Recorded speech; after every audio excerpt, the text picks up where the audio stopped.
shouldn't come as any sort of a surprise that HBO Succession features some absolutely outrageous watches. But then again, what else would you expect from a world where a $200,000 Patek Philippe, a watch most people would treasure for a lifetime, is casually dismissed and tossed to a random family as if it were nothing? I'm of course referring to the scene with Tom's gift to Logan, one of the best early moments that establishes Tom's obsequious, eager-to-please nature. He repeatedly tries to present Logan with the watch as a birthday gift, desperate for approval. And when he finally gets the chance, Tom nervously says, "It's incredibly accurate. Every time you look at it, it tells you exactly how rich you are." Ha ha, Tom.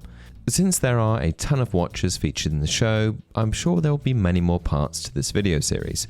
But for today, let's take a look at some of the watches worn by the Roy family. Starting with Logan Roy. Media titan, patriarch, and the cold calculating force at the heart of Succession. While his empire wavers and his children jockey for position, one thing remains steady on his wrist. The IWC Big Pilot Big Date Edition 150 years. The IWC Big Pilot isn't about glitter, diamonds, or showing off. It's about quiet authority. Originally designed for aviators, it's a tool watch, built for precision and function. Logan's choice reflects exactly that. A man who values control, not decoration. Strength, not sparkle. While some of his contemporaries wear watches that scream for attention, Logan's IWC embodies understated power. It's the choice of a man who has nothing to prove, because everyone in the room already knows he's the one in charge. The watch, known also as a reference IW510504, was released in 2018 as part of IWC's 150th anniversary collection. This limited edition piece features a commanding 46.2mm stainless steel case, a rhodium-plated hands, and a bold double-digit big date display at 12 o'clock. Powering it is the IWC caliber 59235, a hand-wound movement offering an impressive 8-day power reserve, which is tracked on the back via a sapphire crystal caseback. At launch, the retail price was around $13,000 to $14,000 USD. Today, thanks to its limited production run, collectors will pay between $14,000 and $17,000 USD on the secondary market, depending on condition. Next up, we've got Kendall Roy, restless air, tortured soul, and the volatile heartbeat of Succession.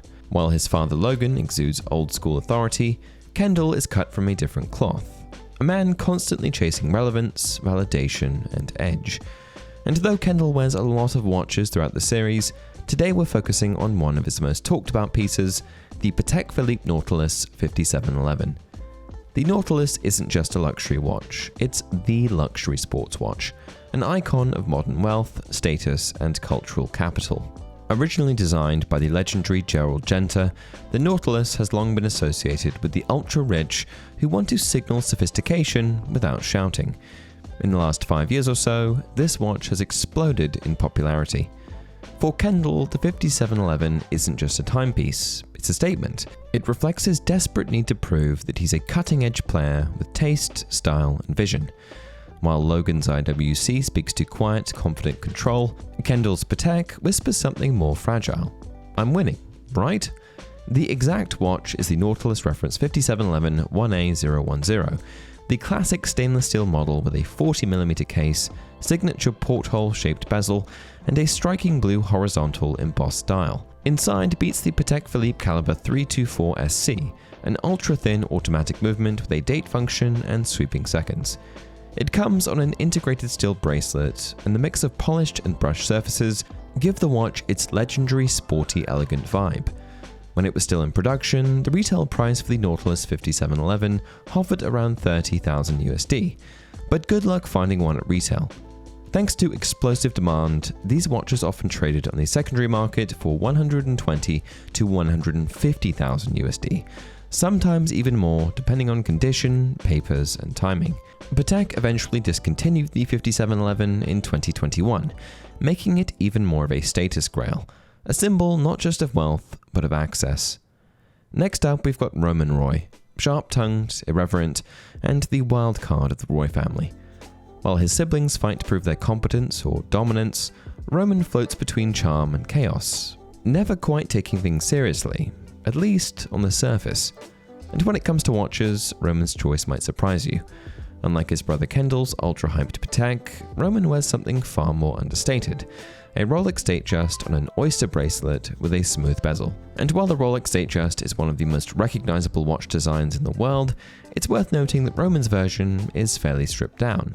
There's no fluted bezel, no flashy Jubilee bracelet, and no two-toned gold. Roman's exact watch is most likely a Rolex Datejust 36, reference 126200, which features a 36mm stainless steel case, smooth polished bezel, slate dial, and a clean oyster bracelet. Inside is the Rolex Caliber 3235, a robust automatic movement with a 70-hour power reserve and date function. At retail, a stainless steel Datejust 36 like Roman's would run around $7,000 to $8,000 USD, depending on configuration. And on the secondary market, prices for this type of setup aren't drastically different. If we throw in a fluted bezel or Jubilee bracelet, however, we have a totally different conversation. Next up, we've got Shiv Roy.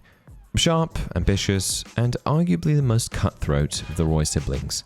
And as someone who means business, it's no surprise Shiv's watch choice reflects elegance, confidence, and no-nonsense status.